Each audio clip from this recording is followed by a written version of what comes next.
La suspension de l'équipe nationale, la dissolution du staff technique, on en parle encore, mais cette fois avec un invité sur notre plateau. Il s'agit de Monsieur Christian Muiti, ancien arbitre international FIFA. Bonsoir, monsieur. Bonsoir, madame. Alors, le gouvernement gabonais vient de suspendre son équipe nationale après son élimination en phase de poule. Quel impact pour notre pays sur le plan international, si toutefois il pourrait en avoir, et quel regard sur cette série de décisions du gouvernement? Bien, je pense que le contexte est connu. Hein. Il y a eu une forte indignation exprimée par l'ensemble des Gabonais au lendemain, effectivement, de la débâcle de notre équipe nationale. Donc, le gouvernement n'a pas été insensible et a pris un certain nombre de décisions fortes. Je pense que là, ces décisions sont largement soutenues par l'ensemble des Gabonais. Le gouvernement donc a voulu lancer un message très ferme à l'égard non seulement des acteurs, mais également de ceux qui dirigent effectivement la Fédération gabonaise de football, quant à sa vision, n'est-ce pas, qui permettrait certainement, pourquoi pas, désormais, de voir les joueurs s'engager un peu plus et une meilleure organisation pour éviter de tels débâcles. Est-ce qu'il n'y a pas une forme d'ingérence ici? Ouais, ce qu'il faut quand même relever, c'est que l'État gabonais, et comme d'ailleurs ce qui se passe dans certains pays, réglemente le sport sur le plan national. Donc il y a un certain nombre de lois, de décrets qui sont pris et qui font que l'État a un certain nombre de compétences ou de prérogatives. Il y a quand même un droit interne qui a primauté sur les règles de la FIFA. L'État donc peut prendre un certain nombre de décisions.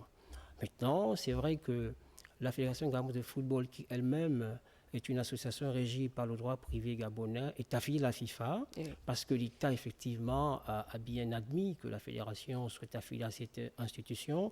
Donc l'État, par ailleurs, pourquoi pas, a le devoir de se conformer à un certain nombre de dispositions réglementaires.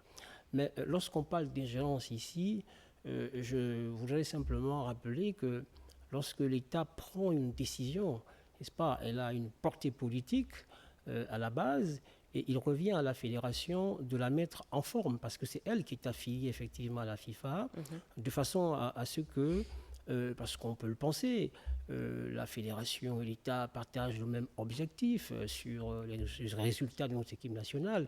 Donc la débâcle dont nous faisons allusion aujourd'hui est partagée également par la fédération. Donc il revient à la fédération de prendre ses responsabilités, voilà, dans le cadre de ses prérogatives, elle qui est affiliée à la FIFA. Alors, avant son départ pour le Maroc, plusieurs mots étaient déjà signalés, notamment le problème sur l'équipementière, l'harmonie au sein de la tanière et bien d'autres points. Quelle est finalement la responsabilité de la FEGAFOOT ici? Très bien. Il faut dire que la fédération est l'organe technique. Hein. C'est elle qui gère l'équipe nationale sur le plan technique. C'est elle qui est affiliée effectivement aux instances internationales, donc qui est censée maîtriser la réglementation en rapport avec, par exemple, la question que vous posez de l'équipementier, hein, sur les critères ou les conditions à remplir. On a malheureusement constaté qu'il y a eu quelques soucis à ce niveau. L'équipementier qui a été choisi ne remplissait pas les conditions.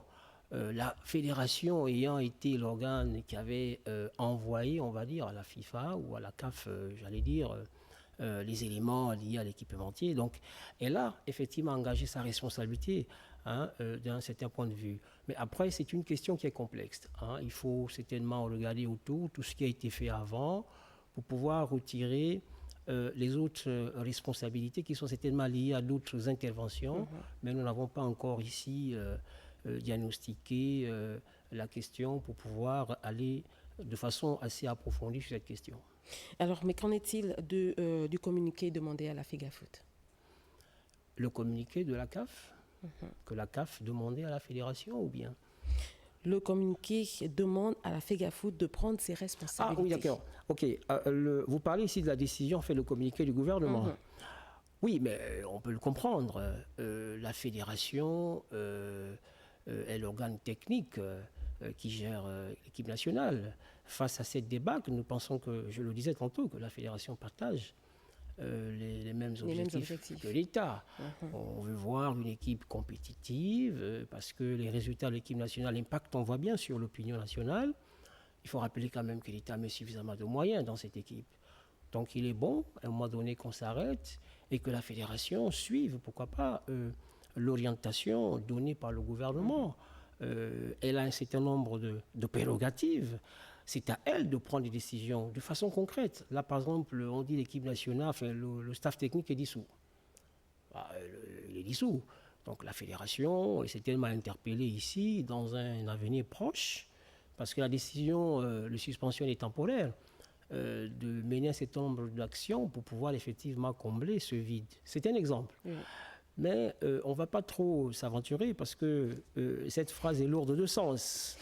Et alors, suivez mon regard. Dernière question. Pierre-Emerick Aubameyang et Bruno Ekole-Manga, deux visages très connus et très appréciés du paysage gabonais qui se retrouvent aujourd'hui mis à l'écart, du moins jusqu'à nouvel ordre. Quel impact pour l'équipe nationale et comment restructurer cette équipe quand on sait que Pierre-Emerick Aubameyang avait déjà signalé des malaises au sein de la tanière?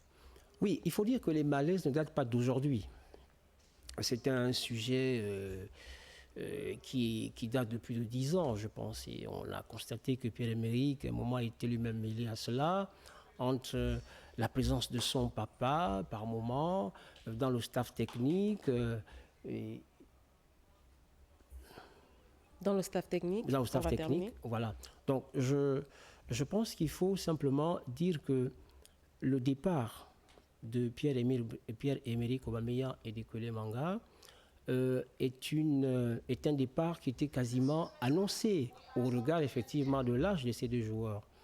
Maintenant, il va falloir aujourd'hui que les autorités, en parlant de la fédération, mettent en place des politiques nécessaires pour pouvoir faire en sorte qu'on ait une générescence en termes de joueurs. Pourquoi pas, pour que dans quelques années, on ait des nouveaux Pierre-Emerick, des nouveaux Ekole-Manga qui ont joué pendant de longues années et qui ont rendu quand même des loyaux services à l'État gabonais. Merci à vous, Monsieur Muti. Je rappelle que vous êtes ancien arbitre international FIFA et vous êtes venu sur notre plateau parler de cette suspension de l'équipe nationale et la dissolution du staff technique. Merci à vous.